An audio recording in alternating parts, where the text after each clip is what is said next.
സ്വാഗതം. ഇന്ന് നമ്മൾ പണ്ടുള്ള മഴക്കാലത്ത് പുതിയ റെസിപ്പിയായ അരിമണിയാണ് ഇന്ന് നമ്മൾ ഉണ്ടാക്കാൻ പോകുന്നത്. ഓക്കെ, ചായ ഒഴിക്കുന്നത് നല്ല ചൂടുണ്ട്. നമുക്കൊന്ന് കുടിച്ചു നോക്കാം. എങ്ങനെയുണ്ട്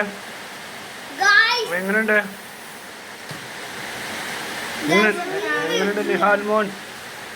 ഞാനപ്പോ തിന്നോക്കാം.